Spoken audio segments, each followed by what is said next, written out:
안녕하세요. 상담심리사 함쌤입니다. 함쌤의 고민상담소, 오늘의 사연 먼저 듣고 시작해보겠습니다. 맘마무님의 사연입니다. 저는 결혼이 하고 싶어요. 하고 있는 일의 특성상 자연스럽게 이성을 만나기는 어려운 환경이라 좀 창피하지만 소개팅을 많이 하고 있어요. 올해만 벌써 5번 정도 소개팅을 한 것 같아요. 결과는 모두 실패였죠. 이제 슬슬 주변에서 소개받는 것도 한계가 있어서 최근에는 결혼정보업체 통해서도 몇 번 만남을 가졌었는데 그것도 결과는 좋지 않았어요.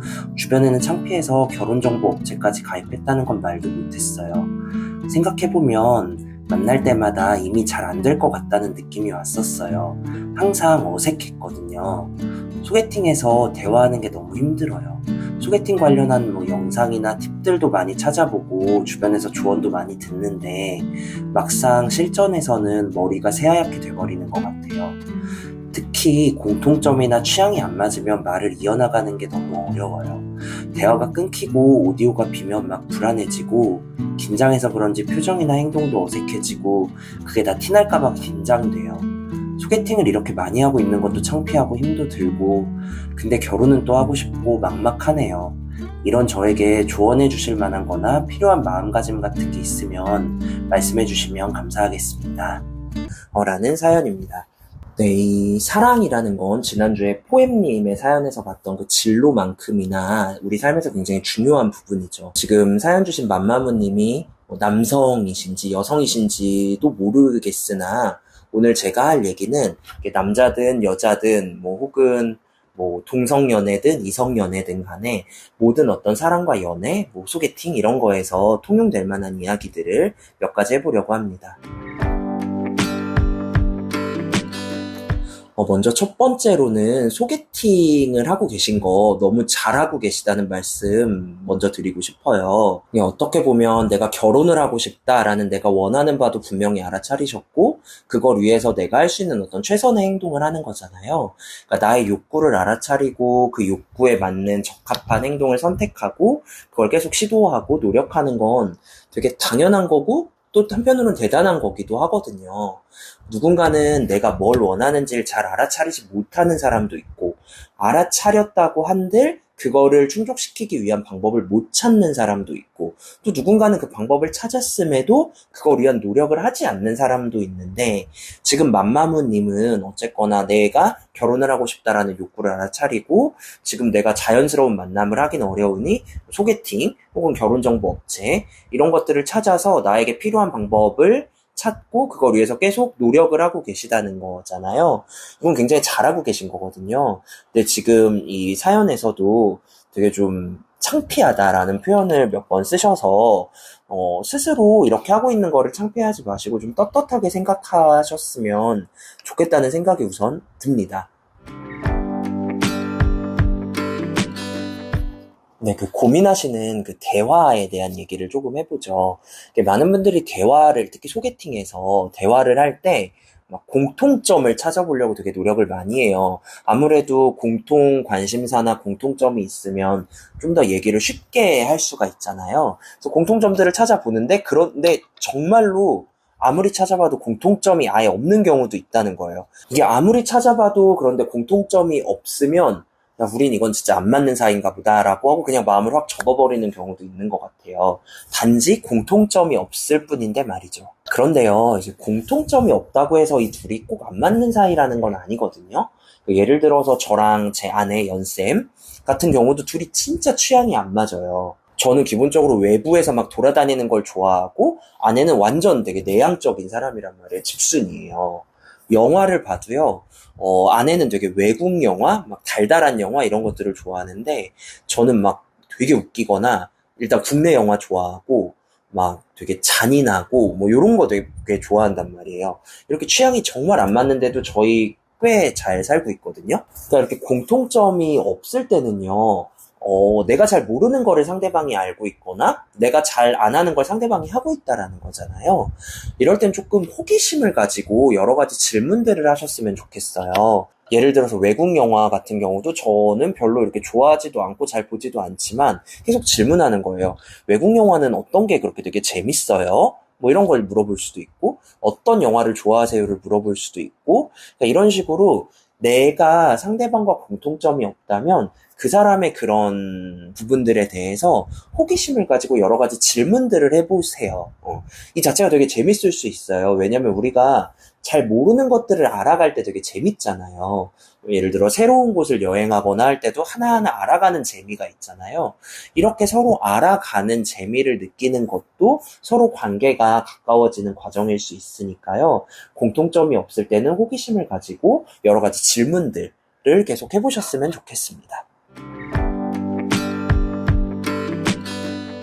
자, 사실 대화라는 건 말하기와 듣기잖아요. 말하기와 듣기 중에 어떤 게 더 중요할까요? 다들 듣기라는 거 알고는 있으시죠? 근데 보통 소개팅 자리에서는 잘 보이려고 하다 보니까 듣는 것보다는 내가 말하는 거에 신경을 더 많이 쓰게 돼요.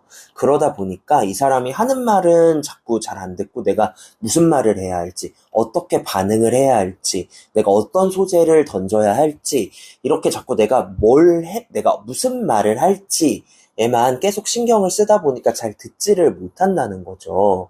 제가 예전에 다른 영상에서도 얘기한 적이 있는 건데요.